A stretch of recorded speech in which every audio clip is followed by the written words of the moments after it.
What's up, everybody? Welcome to Snobs podcast. I am your host, Mick Manhattan, back again for another episode, and let's jump into it. First and foremost, Lost Weekend has been announced, and I am a sponsor this year. So if you're near the Alamo Draft House, March 19th through March 22nd, get a ticket. It's $40 for the whole weekend, 44 films, special guests, the whole nine. Yours truly will be there. Going to be doing some interviews there, things like that. So really looking forward to it. It's a fun event, and I'm happy to be sponsoring it. So Lost Weekend 13 coming up March 19th through the 22nd.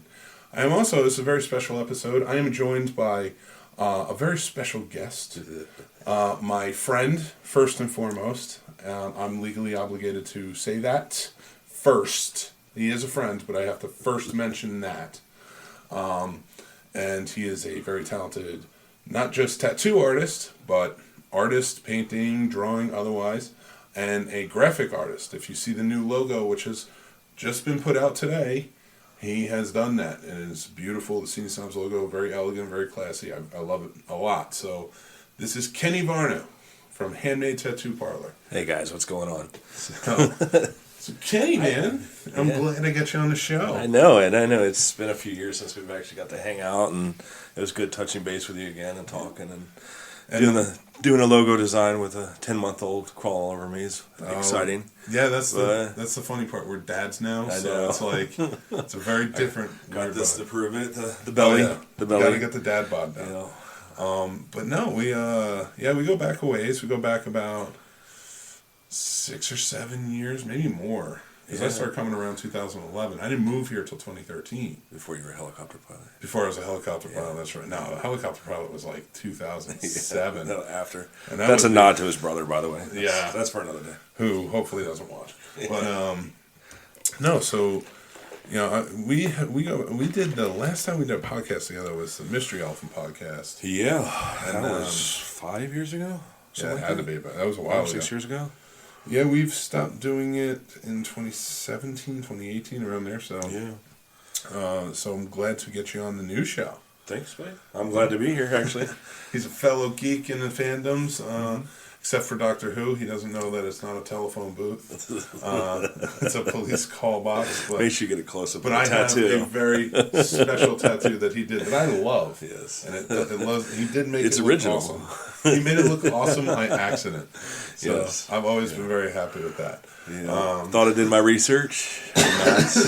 Usually I just misspell words when I tattoo people. The best part about that time, and I don't want to take anything away, he's very talented. He did. Oh, you can take it all. It's pretty much 90% of my tattoos. Yeah. Excuse me, everybody. So he did about 90% of my tattoos. And it was his apprentice who did the other 10%. Apprentice at the time. Yes.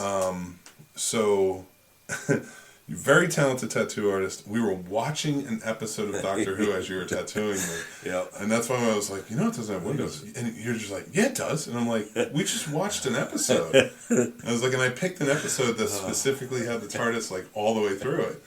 So what the listeners should know is I do a lot of freehand stuff, which works 99% of the time, unless you don't realize there's windows that aren't there, or not windows. The very cool thing about it is you made it so it's materialized. It is. So actually, having the windows there, it doesn't. If you're a fan, it looks like it's materializing. And I've never gotten. Nobody's questioned it. No, okay. Everybody has complimented it. Yeah. So because it does look good.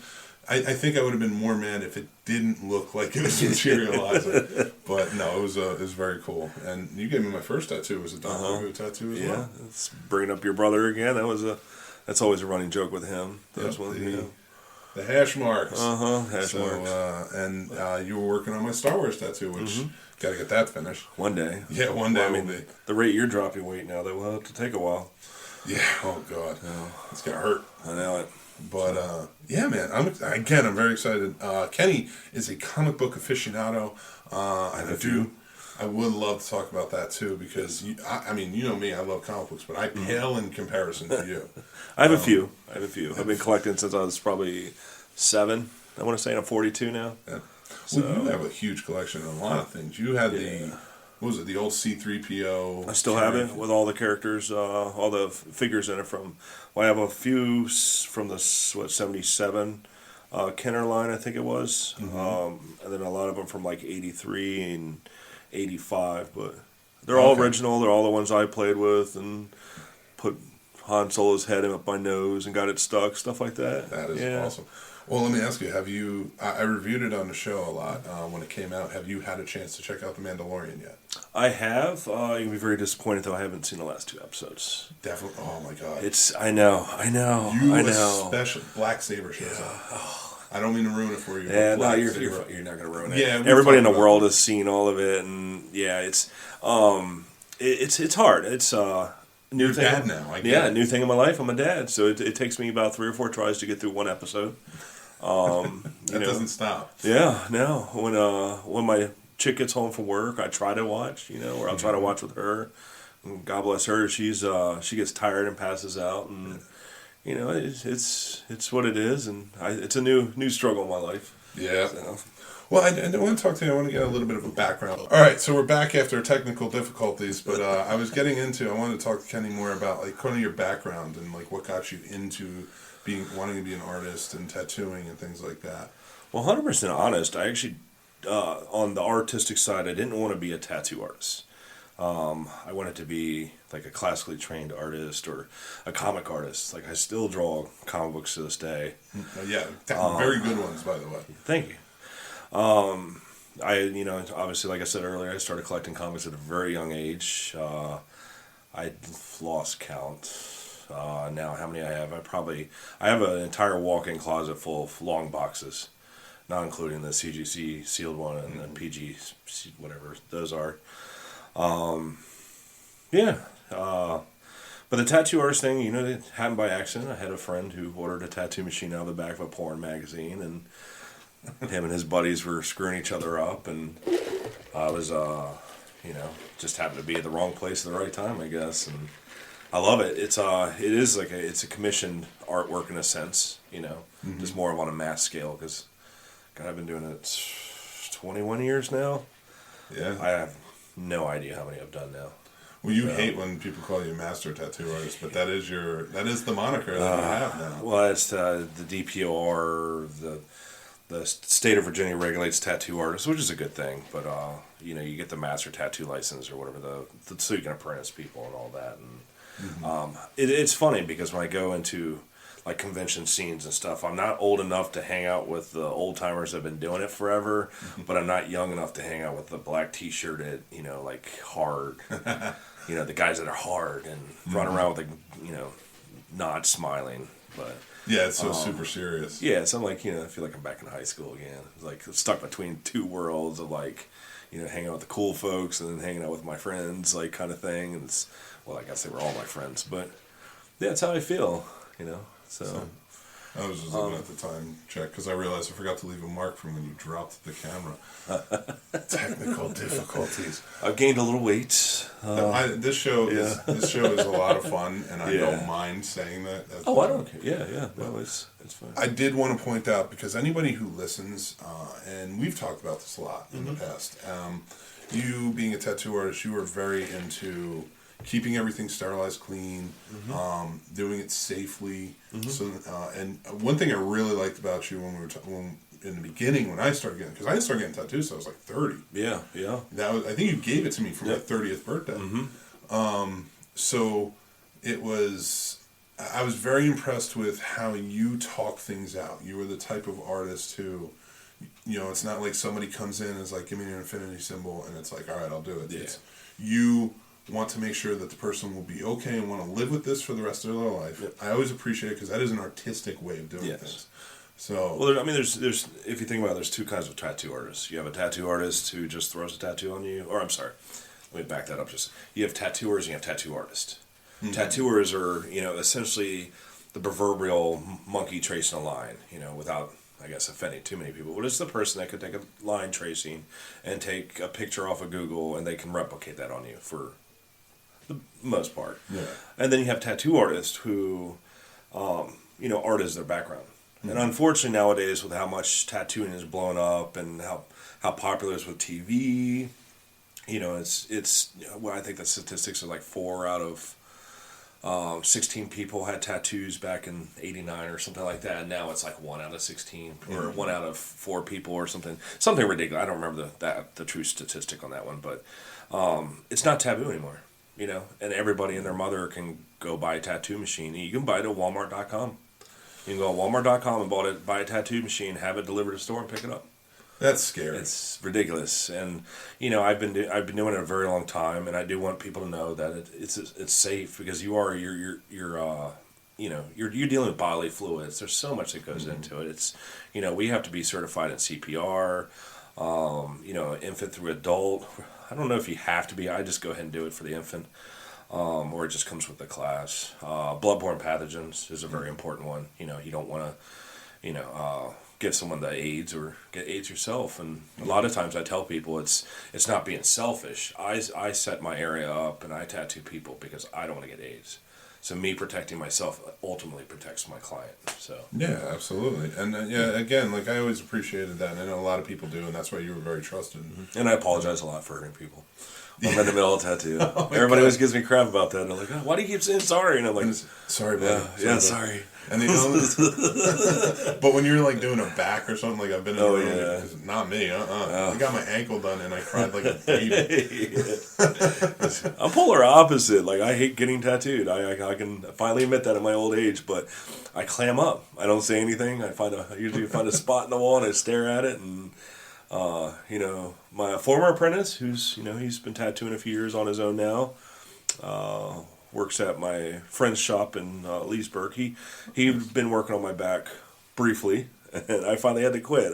We got 3 hours into it, and I was like, all right, you got to stop. We got to work on it another day, because I can't do it anymore. That's a lot, yeah. Because I remember my brother, George, and he's your best friend, and he's my brother, so like watching him get I don't know if he's going to be my best friend, since I haven't answered his text yet. Oh God, he's going to be so mad. He's going to be so mad. I texted you an hour ago. I saw that. And he's going to watch or listen to this and be pissed. I know. We love you, George. On the benefit of the doubt, it is a 1% down here in your basement, so. Oh, it's or terrible 1 in this area. Yeah. You to live around cattle ranches is nice. Oh, yeah. You're surrounded and nobody knows you're here. We don't call them ranches around here, by the way. What do you call them? We call them farms. Oh, are they? Yeah, they're just farms. I don't know. Yeah. I grew up on a farm. So. TV has me thinking like ranches. See, when I imagine a ranch, it's like, it's, like ranch, like somewhere out in Montana. And, I mean, there is thousands upon thousands of acres right here, but it's like, it's to me, it's like a whole open plain versus all the little, I wouldn't even call them mountains. They're more hills. Yeah. But, if you go out west or something, those are mountains. Like West Virginia? Maybe. That's it's ironic that you say that. I was going my way to Oregon one year, and I passed by Mount Hood, and that was the biggest mountain in the world that I couldn't imagine. You see them on TV. Yeah. It's like, you lived in LA for a while, all those mountains up the west coast. It's like, those are mountains. Oh, yeah. You come back here, and it's like, oh, that's a hill. It's a hill that you don't want to have to walk up, but... It's very true. Yeah, it's a hill. Well, no, it's funny because you mentioned that, because I think, we just... Mary just rewatched The Ranch. Yeah. The Ashton Kutcher last season, yeah. And I had watched it previously, and then she just got into it. Yeah. I know she watched the whole thing from beginning to end. Oh, it was like binge watched it? Oh, yeah. It took her like a week, and she just got it done. And then, that's why I was like, oh, so it's cattle ranches. That's what they call them, and it's horse farms. But yeah, I guess that's true. It is all I got a little mad, when they killed off Rooster. Well, they had to. He raped somebody. Well, they allegedly. Allegedly. But he's also, come out like, I was cleared of all that, and Hollywood, blah, blah, blah. Latest news of that, though, the girlfriend or the wife of Ashton Kutcher on the show, I guess her boyfriend almost got killed in some car wreck or something. That was today. Oh, really? Yeah. Actually, it's funny you mentioned that. Not the car wreck. We hope her husband gets better. Yeah. But, the last information I got from that was supposedly, allegedly, because we're on a podcast. Yeah. He and his Scientology buddies, Danny Masterson, the girl who accused him of rape, they murdered her dog with poison. Like a vet analyzed the blood, and there was poison in it. I have met a few Scientologists, and I'm not going to say yay or nay to that. You just have this in your mind. You're like, yeah, it's possible. It's Yeah, I mean, don't come after me, Dan Snyder. God. Is he a Scientologist? I think he is. Your Redskins are so screwed up. Are you going to become a DC Defenders fan with the XFL? I haven't. I have so many friends who've gone like the first game and the last game. I mean, what was it? 2001. They tried with the XFL. WWF. I think it was still WWF then, wasn't it? Oh, it still is now. Is it really? Well, it's not. It's Vince McMahon owns it. Yeah. And he runs everything, but he changed it up. Like, he was like, we're not doing this crazy stuff we did that's trying to tie it in with wrestling. Yeah. He's like, we're going to do a legit football league. Yeah. He's on like 4 different channels. ABC airs it, Fox airs it. I know Fox Sports airs it, and I think NBC. I don't 100% know what that's crazy. I mean, if anybody had the money and the knowledge, it's definitely him. And he changed it up big time because he changed some rules. Now there's a conversion rule where you can do from like 5 yards out, it's a 1-point conversion. Yeah. 10 yards out, it's a 2-point conversion. Yeah. At 15, it's a 3-point conversion. Yeah, that's gonna be hard to keep up with. I mean, NFL changes the rules so much; I can't keep up with the NFL sometimes. It's interesting though because they will let you know like during that, and then it's I think if you go into overtime, each team has. Or the teams have 5 chances to score. Yeah. In overtime, so like. That's crazy. Yeah, I haven't got a chance to watch the games or anything. I heard about it. My buddy Kingsley, who ironically, I don't know if I told you, he does a YouTube channel. You did mention it. Yeah, he does movie reviews and stuff. Nice. Okay. He's just starting out, but I am all for the collaborative portion of doing podcasts. Oh, I'm definitely throwing this his way and your way. So Kingsley, come on the show. Let's talk about it. Yeah, but I guess the second game or the first game might have been the second game. But he went, it was freezing cold, ends up getting sick, and then comes in to get tattooed. And I'm working on this badass, like, excuse my language. You can edit that out, right? Okay. Don't say the hard stuff. I'll take that. I won't. I've been doing really good. You have that. Jean Grey and Scott tattoos. So I did the Phoenix. I wish I had a picture of it. And then we're doing the actual Phoenix silhouette as kind of the background, so it fills the whole entire lower leg. I mean, that's awesome. Yeah, and I've done it in 3 sessions, which, if anybody knows anything about tattoos, it takes a while. A lot of people have that misconception, from TV. It takes 20 minutes to do a tattoo when, 4 hours at a time. You're doing a tattoo session. It could take 6, 7 sessions for an arm. For a lower, just one part of the arm, upper or lower. But in 3 sessions so far, I've done the full complete Gene and Scott, and then I did I'm working on the flames coming back from the wings of the Phoenix, and nice. It helps. He's a huge dude. Oh yeah, and gives me plenty of room to work on. Yeah, I bet you like that. Like when a back piece or somebody's big like that, because like even when my arm, you were like, we're gonna do all 3. We're gonna do the Holy Trilogy, and I'm like, yes, salivating. Like this sounds amazing. I know. Like I even have Luke looking at the suns. I have my friend Tess. She's tiny. I mean, in comparison to both you and I, I'm not gonna call my weight out, but I'm a little bit bigger than some people. But Tess is like 90 pounds soaking wet. I think I met her. Shouldn't she get the Luke looking on? Right? But it's smaller than a business card. Yeah. And it's an exact portrait of him looking off into the sunset. Mm-hmm. And it was the double suns. Yeah. And I mean it's so when I look at someone like you walk in, I'm like, oh my god, I could do all this. Like I have so much room to do so much Star Wars stuff, and the whole her tattoo still looks huge when I show people the picture of it. It's like bent around her arm because she's so tiny. It's like It is, yeah. It's kind of I think you've always called it real estate. Yeah, like if you have a lot of real estate, because I remember I wanted to get something, and you were like, "No, man, that's good real estate." Well, it's 2 things I look at when someone walks in the door: whether they go out in the sun a lot, which I mean, you don't go around taking your shirt off and sitting at the beach all day long. So I'm like, this perfect. Well, Jesus, because UV light isn't big killer of tattoos. Oh yeah. And all that. So it's like I look at real estate. How much room do I have to work with? How much detail? Obviously, you put detail in a tiny little area, it won't last. People don't seem to understand that. But I want to know that I can do the tattoo big. I want to know that I can fit as much elements of what I enjoy into it. Like obviously, you came to me with a Star Wars tattoo. I'm like, yeah. Oh yeah. That's, I was born when Star Wars came out. I am one of the, unfortunately, because there's like that age statistic. If you're born after a certain year, you love Ewoks. So I got to experience that when the Jar Jar Binks era came out. It's like if you're born before this date, you hated Jar Jar, and it's like I have so many young clients. They're like, "Oh my God, he's my favorite character," and I'm like, I want to choke him. But oh my God, it is insane how many people love him. Like it's like more and more I hear him talk about, and I'm just like, really? Yeah. I'm like, he's the worst part. Yeah, even George Lucas is just like, what was I thinking? And then it's like, all my clients that come in and they're born in like '96 kind of thing, '97. It's like, Jesus Christ, I went off for the Marine Corps when you were being born. It's like, but inevitably you have to face, you get old. Oh yeah. And it's crazy to hear people, it's like they come in and like, oh, I love him, and I'm like, what? Well, I'm always been a defender of the prequels. Yeah. Because I don't think they're that bad at movies. I don't think so. The first one's too long, in my opinion. Yeah. And you needed to get Jar Jar out. Mm-hmm. Well, it's the catering. It's and he wants to make a family, fun. He wants the families because obviously what 85 was when Return came out. Returns out or 83. Yeah, 83 was Return. Yeah, so 83 was Return. So you have this huge gap. You have all these kids now who didn't get the Star Wars experience. So he's trying to fit that into the first prequel.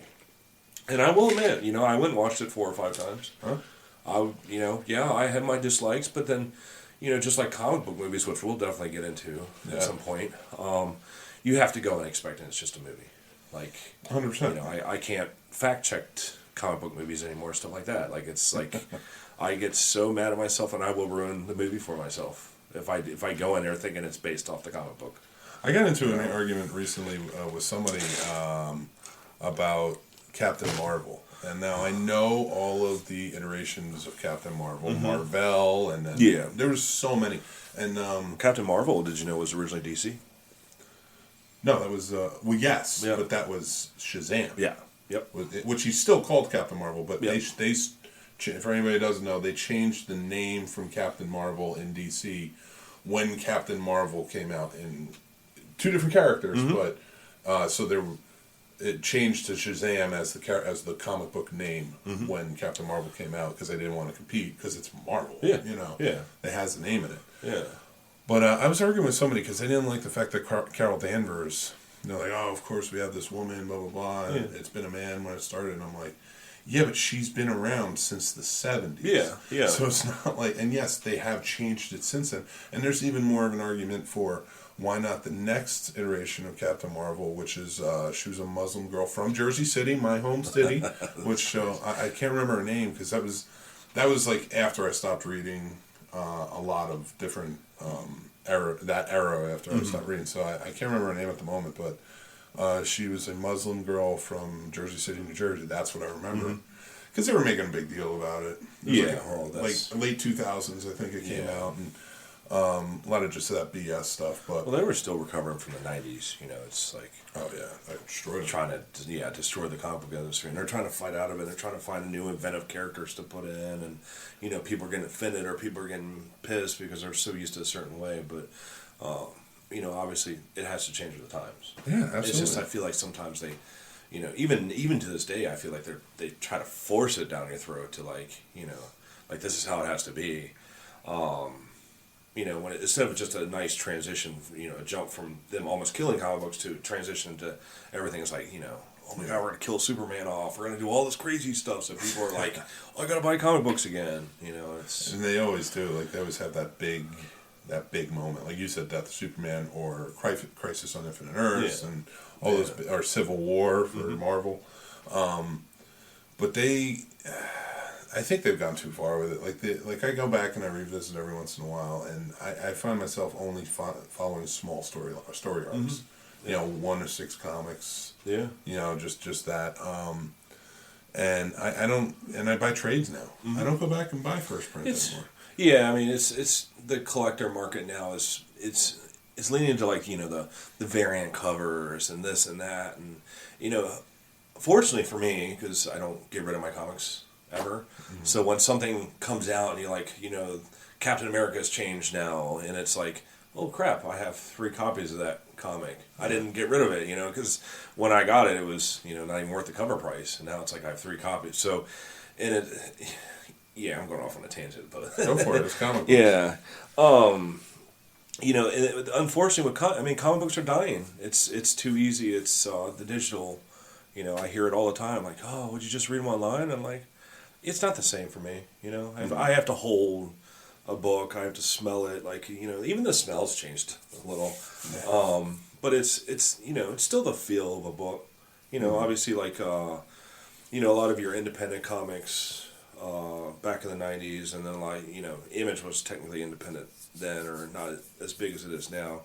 The pages changed, like the material, the glossiness, like even the way, like, McFarlane and all those guys were printing, the way they printed on the inside it was like you're holding this quality thing. But at this day and age, it's almost easier just to get the graphic novel and just, it's, and I read them online, I do both, but. Yeah, the only thing I miss about, like, when you buy older comics with the graphic novels now, or trades or whatever you want to call them, but... Yeah, same I think. Yeah, oh yeah, absolutely.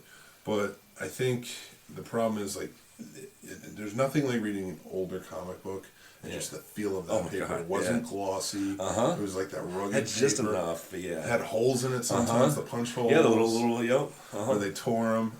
It's funny you say that because I restore comic book. I've been doing that 3 or 4 years now. Yeah. But I restore comics. I get off stains off the cover. I don't do anything to alter the comic. Like I would never. That's a battle of its own because all the true collectors like, oh, you've cleaned it and you've pressed it, and I try to get the staples correct or the way the pages line in the corners, and I take my time on a book. It takes me a few days a book to fully restore it to where I can get you a couple grades higher, but it's it's the opening it, man, that it's just Yeah, it stands soapbox in the back. You can order something from there. Yeah, like there's a lot of fun to them, and I think that's lacking in today's comic books. Oh yeah. Like, you always wanted to see what Stan had to say. Well, see, I thought with all these Marvel comics or Marvel movies, DC movies, all these movies coming out, like there would be fire again. And my buddy owns a comic book shop in Gainesville, Tom, and his shop. Like you walk in, and I feel like it's the same genre of people.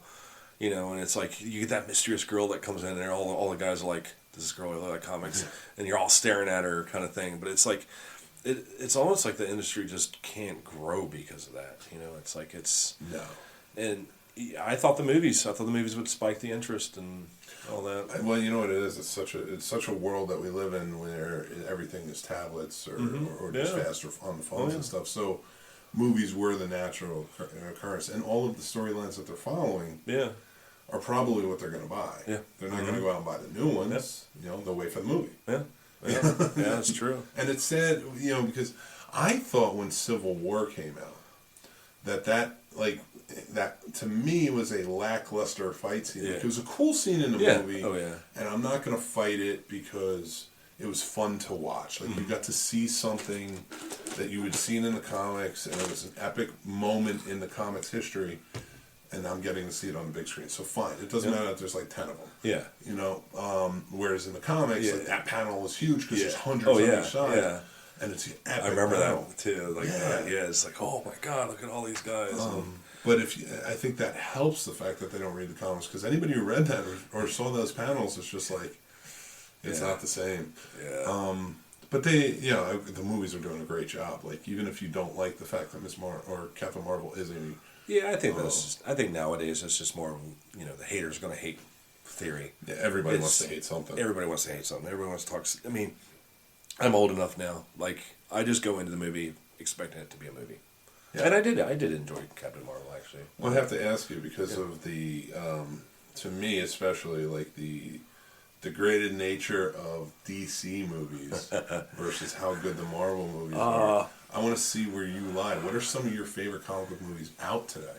Or just in the past, 10 years or so? I mean, you could go all the way back to when I was a kid watching the Hulk show if you want it. Oh, absolutely. But those are always favorites because over that's the original Flash TV show where I used to run around my house like I was running really fast, and ultimately this little fat kid running like a mile an hour. The TV show just killed him off, by the way. I know. I heard. Unfortunately, I still have this app on my phone, and I can swipe right, kind of like a Tinder, but I can swipe right, and it gives me all this feed on like DC, Marvel comics. So, nice.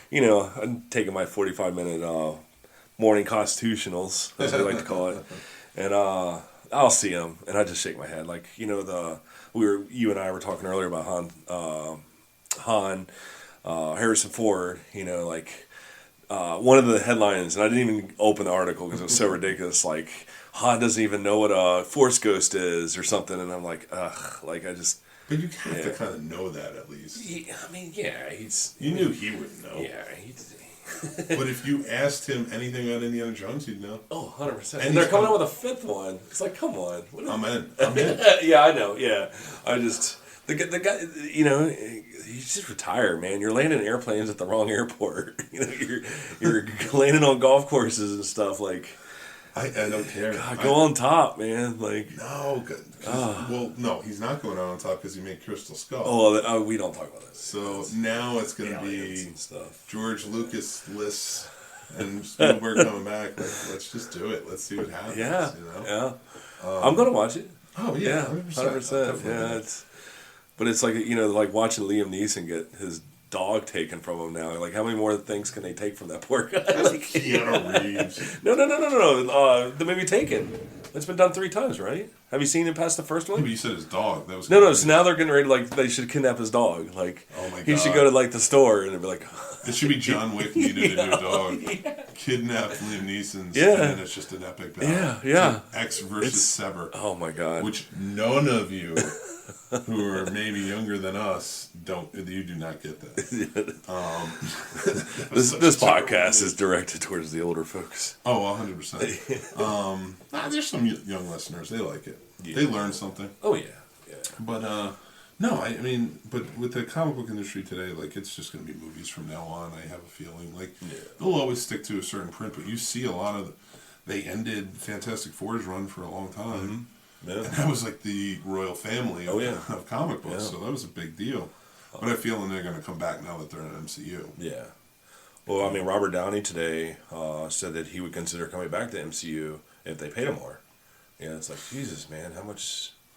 He was making like $50 million. I know, but he's talking about coming back, and it's like, you killed him off. Like, just let him go. Just don't even entertain the idea. I get it. Like, when those Iron Man movies came out, and it was a whole... You could see that switch in comic book movies. You're like, whoa, look at this movie. Wow. Like, I have a copy of one of the original. Oh my God, I'm stuck because I'm on a podcast right now. But Mysteries or whatever. With the first Iron Tales from the Mystery. Yeah, Tales of Suspense. Yeah, Tales of Suspense. I have one of the original reproductions of that one. I actually drew a huge one time for that fellow Kingsley I was talking about. It wasn't for him. I was donating it to charity. I did a huge line drawing of it and inked it and stuff, and I sold it at a charity event, and he actually bought it. That's how I was like, wow, this guy's he's cool. He's got the comic itch, I guess. But Tony Stark, man. How do you do that? Like, can you just replace him like you did Rhodes? I mean, can you just come into the scene and be like, "Yep, this is it"? Like, but they've done that so much too, and they have replaced characters where I guess you could, but not him. I don't think because he started it all. I think the fans would just be mad. Yeah. But I don't think you need Iron Man anymore. You got 22 movies with him in existence in them. So, but he's still the moneymaker for all those movies. Yeah, but you throw him into a Spider-Man movie, it's like, oh, it's Iron Man and Spider-Man. Yeah. Oh no, Spider-Man's doing pretty good on his own right now. Yeah. And they've been significantly better. It's a good thing that Sony was like, okay, we'll team up again. I guess you haven't heard that the theory of Doctor Strange might be going back to the Tobey Maguire reality because he can jump between realities. Yeah, I heard that. So, and I'm kind of partial to Tobey Maguire. He was, the first. The first one. I like the second one too. The third one I think was, I thought he was a terrible Peter Parker. It was smoldering. Like he didn't get Peter Parker. But I liked him as No, here's the problem. Now you got me mad because when I think about it, when he was Spider-Man and we didn't have anything else, he was good. Yeah. But now I think about it, and then you had Andrew Garfield, who was not a great Peter Parker, but he was good. Yeah. But he was a really good Spider-Man because he told the jokes, and that's what Spider-Man was. That poor guy gets fired because he won't show up to a Japanese guy's party. That's how he got fired. They hired him to make an appearance at a party, and he refused to. And I believe that fellow was somewhere high up in Sony or something. And they were like, well, we're just not going to hire this guy anymore. I didn't know that because that movie came back with like $1 billion. So like I can't. They just cut it. It's right not out. Substantiated, but I believe it. Look at him. Google it. It's Hollywood. Yeah.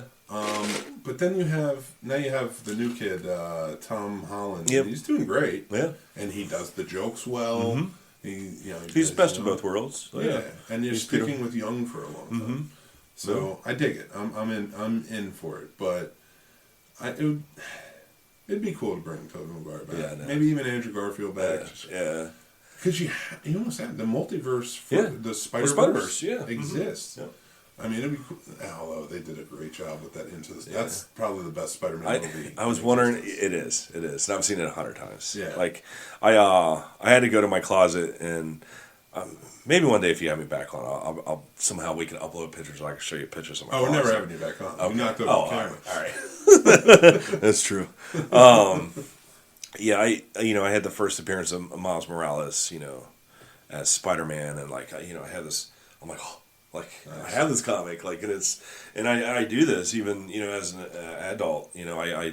I'll see a comic and I'm like, I like the storyline. I like this. I'll just buy it. Where I'm not just that guy, because the 90s did screw with comic books. It's like, oh, comics are just an investment now. You don't see people going out to read a book and open it, and that's I still, even to this day, like Carl, my buddy Carl owns a shop here in Front, or not here, but where I live near Front Royal. Oh, nice. Okay. And just talking to the guy, I mean, he's a plethora of knowledge. It's how old is that guy? 60 something.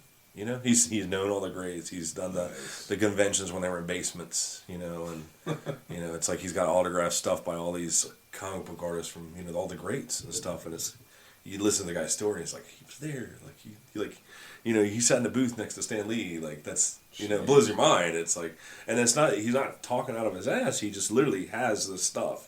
He has these black binders, and you open them, and you look through them, and it's original artwork that goes to the presses, the four-color press, and it's amazing. So, all right. That's awesome. That's something, like, he should make, like, a little museum to go and see. Yeah. That would be amazing. Yeah, if you did a podcast with that guy, you'd probably be here for 5 hours, because he doesn't stop talking. That would poor guy. I'd have to cut that one down. Yeah. Like, whoops, the camera fell. Yeah, whoops. We got to reset. We'll do this later. No, it is amazing, but it was an amazing turn too, because I'm so happy that like your kids are going they're going to be introduced to a whole new world through the movies. Yep. And they're going to see stuff. Listen, Superman was amazing when we were kids. Oh yeah. Batman '89 blew us away. Yeah. Then 3 or 4 movies later. Do you remember the Spider-Man movies back in the day? The show, like. The Chinese Web. You just gotta watch it now. You're like, remember when he fell into a garbage truck or something like that? Like, but even take it further, like the Ninja Turtles movies. They were great comic book movies for the time. Yeah. Actually, I think it still holds its time. I think it still holds well. I'm going to see it in the theaters next month. Oh. Alamo Drafthouse is showing it. Can I come? Sure. Okay. Yeah. One of the only times I cried as a youngster, because I didn't get my way, and I didn't cry that much because we didn't really have a whole lot, but I wanted to see the Teenage Mutant Ninja Turtles in the movie theater. Now, to my dad, sounds like that's nonsense. Why am I going to waste $2 on my kid to go watch this movie with a bunch of dudes in rubber suits? But I did. I legitimately cried that I have to go see this movie, and he did. He took me, and then we enjoyed it. Then we watched the 3 more, or all 3 of them together, kind of thing. Hey, it was pretty cool though. But so you converted that thing. Yeah, your dad converted to a Ninja Turtle. It's a little poor country kid in there trying to explain to his father what rap is, pretty much, essentially, because the first movie what was it? Ice. The second movie was Vanilla. Vanilla Ice was the second one, and it's like trying to explain to my dad who Vanilla Ice is, and he's just like ninja rap. Yeah. I love the Temptations. Smokey Robinson. Yeah. For anybody listening out there that doesn't know who they are, they were famous singers of Motown. Yes, poor guys got ripped off by the establishment. Yeah, never got paid too much. A lot of Motown singers did. Yeah. But those were signs of the time. It's real music. I did want to bring up one thing. Mm-hmm. You're a big movie fan. Mm-hmm. We've had this argument before. Yeah. Which argument? You were a Marine. Yeah. Well, you Still are a Marine. Yeah. You're always a Marine. Uh-huh. So I was not a Marine, so I don't. He was a know. helicopter pilot. Somebody's gonna listen and punch me. I don't really. Actually, my partner for Pulling Focus podcast is he's a Marine too. Okay. So like we'll talk about it and joke sometimes, but I told him the helicopter story, so it was kind of funny. It is comical. It really is. It wasn't me saying it. So no, but so you're a Marine. You know a lot about guns, gun safety, things like that. Sure. We've talked about that in the past too. Yeah, don't get me started on the Second Amendment stuff. No. That's not what this is. Yeah. We'll save it for the political part. Okay, I'll come on and do that one with you. Yeah, this is for fun. But you watch movies. Mm-hmm. You watch action movies. You watch war movies. This argument, okay. And you have no suspension of disbelief when it comes to how they're held, what they look like, what they can do, what they sound like. You pick them apart like crazy, and I enjoy it. What is Hollywood? Multi-trillion? What? I mean, come on, man. They're hiring people to help them make this movie. They're hiring vets and guys that are still in the military. But you'll get someone, a grenade, for example, when you throw it into, it's not an incendiary device. It blows up, what was the maximum, or the killing range of it is like 15 yards or something like that. I can't, I'm getting old now, but it's like 15 yards is like the maximum efficiency of killing or whatever for a hand grenade. But there is some good movies now that I won't tear apart, but you know me, and we have gotten in that argument before. What would you say is the biggest perpetrator you've ever seen in a movie man. or TV series? I'm not picky. That you watched it and you were like, "This got everything wrong." Oh God. Probably a lot of them, man. I mean, you have the comical ones like Rambo, where that it's yeah, but it's when they're trying to be serious in it, and it's not. It's really not. Or like even down to little things, like you're looking at someone's haircut and you're like, well, that's not regs. I don't care where you are. You could be sitting in Afghan, that's not regs. That's not even close to regs. Like, why is that guy got you have sideburns? To regs for haircut, hair status, or hair regulations. Thank you. Okay. Yeah, it's watching some of these movies and just seeing, and like your brother does it too. He like, you'll see medals out of order. Like, we have requirements that when you sew your stuff on or anything, there have to be a certain requirement from a seam. It has to be positioned, all that stuff. I'm not going to go too far in all that, but it's because consultants. That's what I'm saying. Hollywood hires consultants. Yeah, and it's like Like, for example, I think American Sniper had a bunch of, what's the one with Mark Wahlberg in it? Lone Survivor. They actually had one of the SEALs there consulting. He was actually in the movie. He's in one of the scenes where they're meeting or they're having their team talk. He's in a couple scenes. He's like in the picnic table scene where they're, giving someone a hard time. But you can tell sometimes the difference in the movie. But then, it's Hollywood. They're just gonna level building, that little extra. So you're just like, it's like. I want to play a little game with you on this. All right. I'm gonna say a movie. Okay. And I want you maybe not specifically a war movie. It might just be like a cop movie or something. Okay. And I want you to tell me just if it's one of three things. One, dead on, got it right. Okay. Two, in the middle, like like they did pretty good. Yeah. Or three, nothing in that would happen. Okay. Like on a level of the Fifth Element or something. Oh, yeah. Yeah, she knows it's a multi-pass. Yes. I have the multi-pass right behind you. Do you really? Yeah. I can't turn You would be Batman? Batman 89? 1989. Are you going to punch him? It's funny. I found my trading cards for the 1989 Batman. Save those. Yeah. You want them? I was thinking about giving them to you. Oh, you have They're sitting on my drawing table. That's called a college fund for your daughter. No, those things, they're not worth anything now. They weren't worth anything then. They were just, You know, if I didn't have such a huge crush on Michelle Pfeiffer back then for the 92 one, because I had the 92 cards as well. But the 89, you know, Vicky Vale, Kim Basinger, oof. Do you remember how big buttons were back then? Yeah.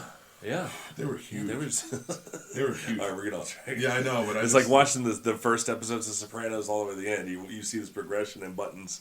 You never noticed that? Yes. Yeah. All right, so here we go. All right. I want to start off with 1 to 3. We're gonna go, and I know we just mentioned this. I know where you're going with this, but Rambo: First Blood Part 2. Yeah, that's 3, man. Yeah. Yeah, that's just off. Yeah. It does nothing. But it's entertaining, so you expect it. Oh yeah. Yeah. I mean, it can be entertaining. So we're still okay. We're just doing a scale thing. Yeah, just a scale of what you think is right. Heartbreak Ridge. Oh, that's a great movie. That is a pretty close to a 1. Probably as close to a 1 as you're gonna get. Yeah, I would have to say so. You know the scene, The Rock, with like Nicolas Cage, and he finally goes to the basement of Alcatraz, and Well, that was gonna be one of them. So that's 3. I'll That's tell you, that's a 3 so right now. Yeah, Well, I knew some of the stuff didn't exist in that, like the little infrared camera thing. Well, it's not even just that. It's just when you look at these. I saw the movie once, and I think I was in boot camp when I saw it, or maybe it was afterwards. But it was. I remember all the Marines were just like laughing our heads off because it's like even as a boot, you're like that's wrong. Like you're just like, oh god. I think the guys down in the basement were supposed to be recon or something. And, it's just like. I know in Heartbreak Ridge they were recon. Yeah, no. In the Alcatraz movie, the Rock. Oh, were they? With the guys in the basement, but you can you look at their haircuts, the way they carry themselves. It's like, come on. Anyway, sorry, go ahead. Sorry, I could do this all night. Tangents. So they did. All right, so The Rock is far to 3. It's still an entertaining movie. I still like it. It is. That scene where he jumps with the Ferrari or something down through San Francisco. Yeah. Well, he's an FBI agent. He can do that. Yeah. That's what they do. Yeah. Everybody's been trying to recreate the Steve McQueen, chase scene kind of thing. But, so I got 2 Vietnam movies for you. Oh God, yeah, Full Metal Jacket. Full Metal Jacket. What do you think? I've heard from George, or my brother. It's also pretty legit. Yeah, it's. I mean, I heard the first half is like. Yeah. Oh my God. Yeah. If I'd seen that movie before I went to the Marine Corps, I wouldn't have gone in. No, I'd be like, oh, Air Force sounds awesome. My wife is an Air Force vet. So yes, she is. Yes. I have to pick on her. She listens to the show, so I had to say it. Yeah, she was tickle pink that one year we asked her to come out or whatever. I was like, you come out? She still talks about it. Oh, does she? The Veterans Day? I stopped drinking so much, so I don't find anything out. Yeah. Well, all right, so what's the other one? Full Metal Jacket, yes. Now, see, my uncle, he's a Vietnam vet. God knows how many tours he has. The lowest I've heard is 3. The highest I've heard is 6. But he was a Marine in Vietnam, and, he actually finally did the VA thing. He finally, nice. Yeah, a couple years ago. He's been, it's pretty cool. I've seen his progression through Facebook, ironically. That's great. That's fantastic. I love that. Yep. I love hearing veterans, I don't want to say taking care of themselves because it shouldn't always be them taking care of themselves. Yeah. You guys deserve a lot more help and treatment for free than you are given. That's my argument, but I won't get political. We'll save that for that political one, right? So, Platoon. Kind of the other side of the 80s. Yeah. Oof. Because you have Kubrick, who did Full Metal Jacket, who was a stickler for facts. Yeah. And then you have Oliver Stone, who was like, I was in Vietnam, here's my movie. Yeah, but Oliver Stone was trying to make a political point or something. At the time. I was young when that movie came out. Man, that's hard to tell because I wouldn't Vietnam just sounds like hell, and I think he's portraying the version of it. Sure, I would go more towards 1. If I were to look at it based on facts and munitions and some of the stuff they did in it, then I would almost a borderline 3. Okay. But, some of the scenes where they find one of the guys from their platoon that's been tortured and stuff tied to a tree, that all happened. I meant just more the ammunition side. Oh, yeah. And then, there's times where Tom Berenger's literally shooting off the side of a cliff at a VC running. God knows what the windage was. It's the tropics or whatever, the jungle is probably up there. And I mean, he takes, God, like 800-yard shot. He wasn't even in the Marine Corps. They can't make those shots in the Army. But, no, I mean, he hits a VC. It was just like, he even, it's almost like a 3-round burst he did and still hit the guy and dropped his ass. And I was like, 5.56 round, because in Vietnam we had to switch to 5.56. Okay. 7.62s were just ripping through the Vietnamese like it was nothing. 5.56 is, of course, tumble and, bigger wounds and more chance of killing. Okay. So, I did not know that, so that's good. Yeah, and then the VC would get all... That you told me. Mm-hmm. They get all hopped up on their opiums and stuff, or just their will to fight and protect their land. You would shoot through them with a 7.62 and they still coming at you. Anybody dedicated is... Yeah. I've heard of stories of them running with half their body intact still coming to kill you. That's... So I couldn't even imagine, man. But so would you say that's a 3, or... I'm going to give it a strong 2. Strong 2. Almost a 3. And where do we land on... You landed on a 1 for... A Full Metal Jacket? Full Metal? First half would be a 3. The second half would be a 1. Okay. Okay. All right. I like that. What do you think about Three Kings? Now, see, I only saw parts of that movie, and then anytime it comes on, I only see parts of it. That's the Iraq one, right? Or no, Desert Storm. Desert Storm. The gold. Yeah. Okay. I've only seen parts. I'll leave that one for next time then. Was Clooney's in it, right? Yep. Clooney, Wahlberg, and Ray Charles. Oh, Jamie Foxx. Was Foxx. it Jamie Foxx in it? Yeah, I think so. Yeah, you might tell me. I'm going to look that up because I think it was Jamie Foxx. I believe you. I just don't remember. Yeah. And now I'm just interested. So, so you probably don't know where that one lands then. No, not really, because it's just one of those. What about Jarhead? That one I was interested in because you are a Marine. So I mean, it's the concept of hurry up and wait. It's there. That whole movie is hurry up and wait. It's I would say, for the most part, it's accurate. There's obviously any military movie. If you've been in the military, you can look at it and pull it apart. But I'd give it a high 2 as well. Would you say? Oh, it was Ice Cube. That's right. It was Ice Cube. Oh, it was Ice Cube. Yeah. Jesus Christ. Because I don't think Jamie Foxx was as big back then. I mean, they both sing. Yeah, whatever. Sure. One played XXX2, State of the Union. Calm down. Yeah. And then returned for XXX3, Return of Xander Cage. Oh, good lord. And you probably watched it, didn't you? I did, 100%. Oh, man. I watch all the Fast and the Furious movies. Yeah. They are... It's the same reason I watched the John Wick movies. Yeah. I couldn't make it to the last John Wick. I tried. It ended pretty good. I tried. I got to the... What was it? Halle Berry, I guess. She's the female protagonist with Keanu Reeves, and they were fighting, and it is obviously a stage, but it's like a back alleyway area, and you're just like, I can't do any more of this movie. I couldn't. I lived that, and it was one of the first movies I've turned off in a long time. Wow, I just couldn't. That's pretty crazy. And it's like, I give a lot of props to Keanu Reeves. He's, apparently one of the coolest celebrities in Hollywood. I've heard that. He does a lot for people.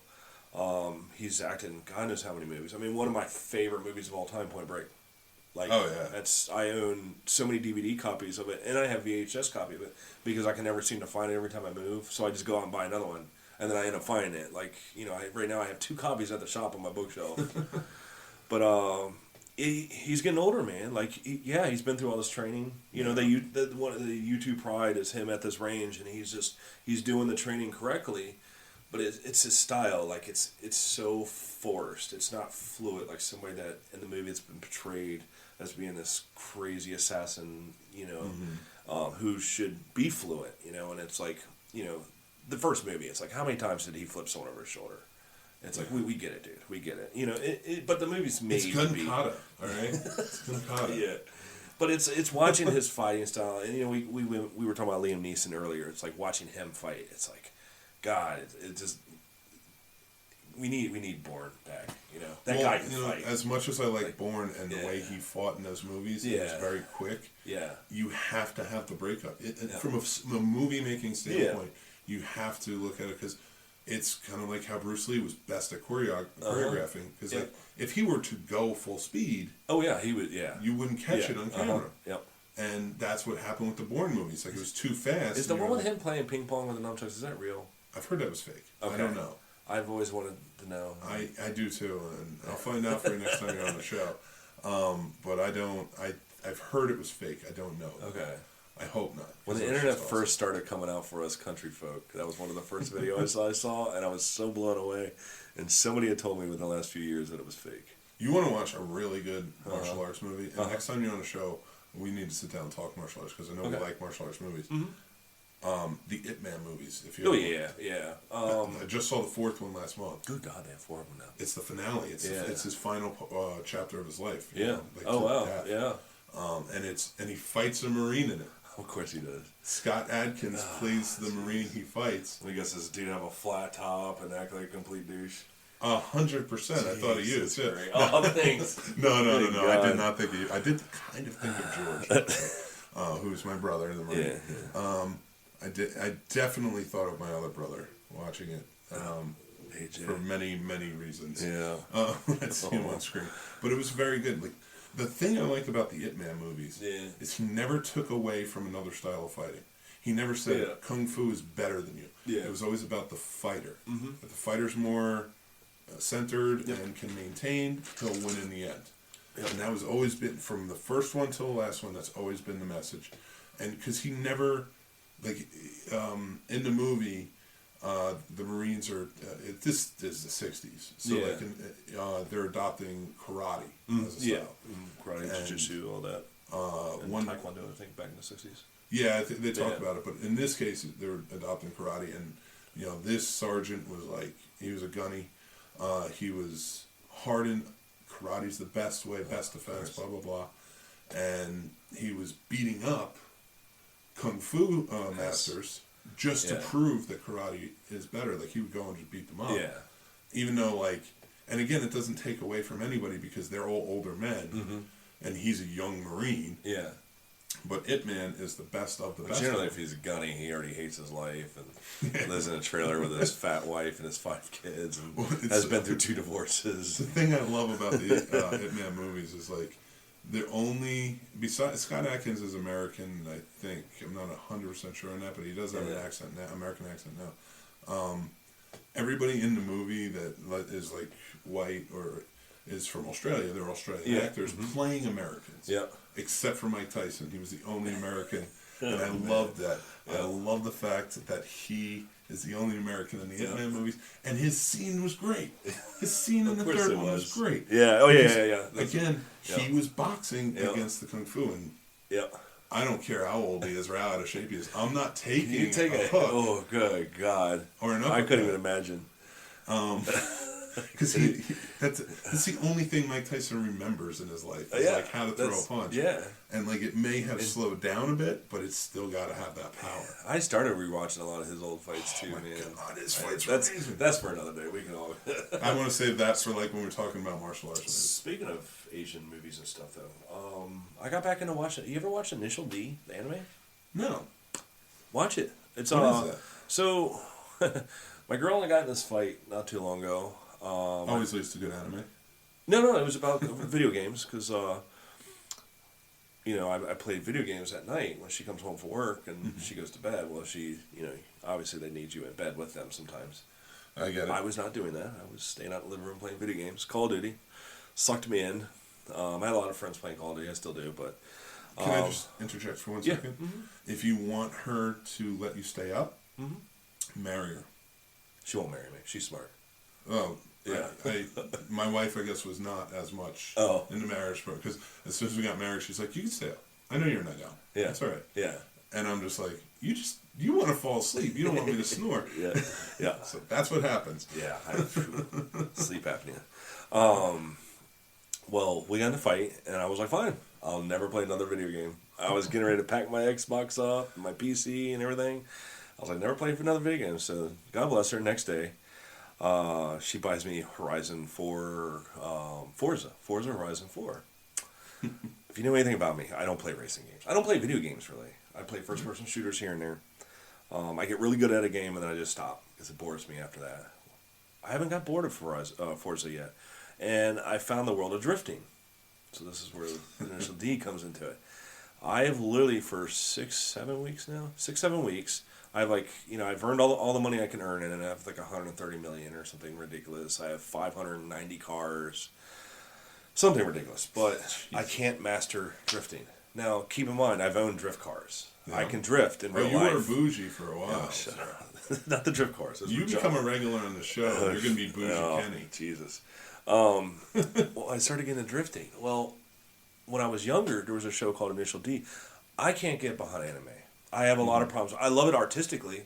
When they do, landscape scenes or something like that, they there's a big message there.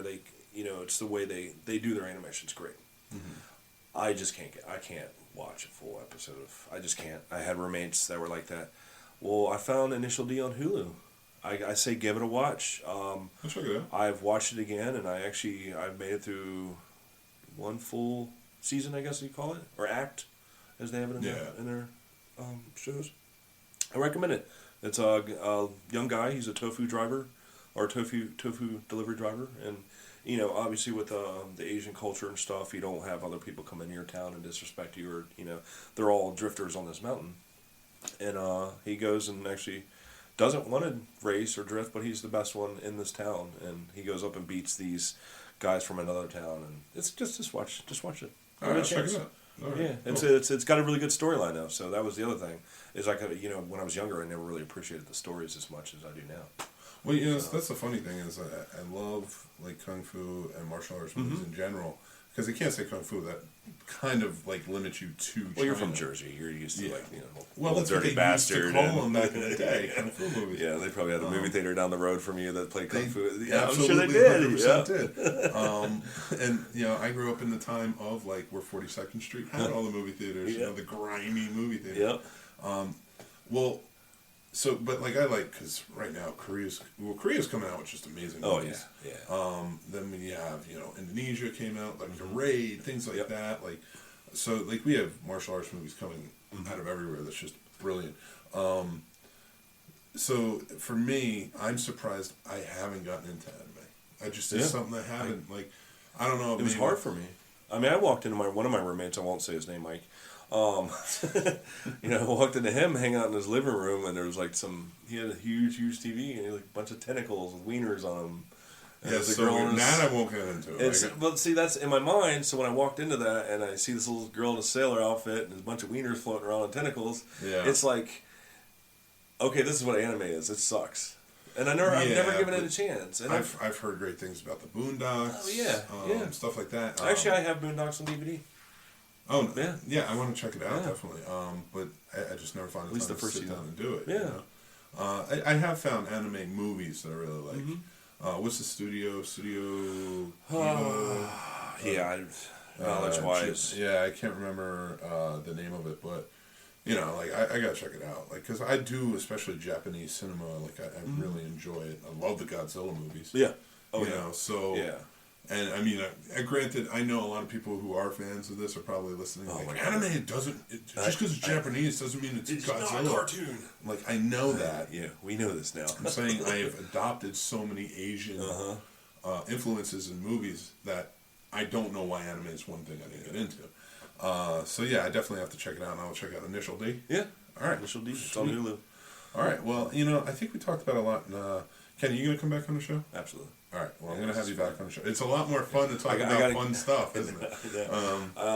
We have to plan earlier in the nights though, because I'm sure my chick up there is losing her mind, and the kids. Can absolutely plan for earlier. Kids' bedtime is right now, I think. Well, things are changing. Yeah. Things are 100% changing. Yeah. I'm gonna be doing the Scene Snobs. I'm gonna be recording at a different time because there's a new show on Wednesday nights. Oh, cool. So we'll all get into that, everybody. Mm-hmm. With that being said, we'll talk about it when we get to recording again, because I want to have you back on the show. Sweet. And I want to play some more games with you and get your perspective. Yes. But for that, this has been the Scene Snobs podcast. As always, I am your host, Mick Manhattan, the Scene Snob himself, and this has been my guest, Kenny Varnau, who is, again, I want to state my friend first. Yes. Thank you. He is a tattoo artist. He is an artist, just paintings, drawings, everything. Graphic artist, and I forgot to mention this before. A hell of a photographer. I have one of his photographs hanging up in my bathroom. Yeah. Because it's a I wanna go conversational piece. Yeah. But you photoshopped the Death Star in it, and I love it. And it looks brilliant. Thank you for coming on the show. Thanks, man. Appreciate it. Yeah. I want you back on. Yeah. And give us a like and subscribe. Follow us on YouTube. I'm at the Scene Snob on Twitter, Instagram, Facebook. We're also doing the Pulling Focus podcast. We're on Facebook, Twitter, Instagram, the whole thing. Pulling Focus podcast. We got so much stuff going on. Go to thescenesnobs.com. Everything's there. You can do the social media. You can listen to the shows. And Kenny, got anything you want to plug? Your handle, anything like that? My kid's cute. My chick's awesome. Hard to argue. I'm not trying to sell anything right now. I just But if you can find him, like the A-Team, try and hire him to get a tattoo. Nice. He's damn talented. Thanks again. This has been the Scene Snobs podcast yet again. We are sponsoring Lost Weekend, March 29th through 22nd, Alamo Draft House right here in Winchester, Virginia. Thanks a lot and have a great night.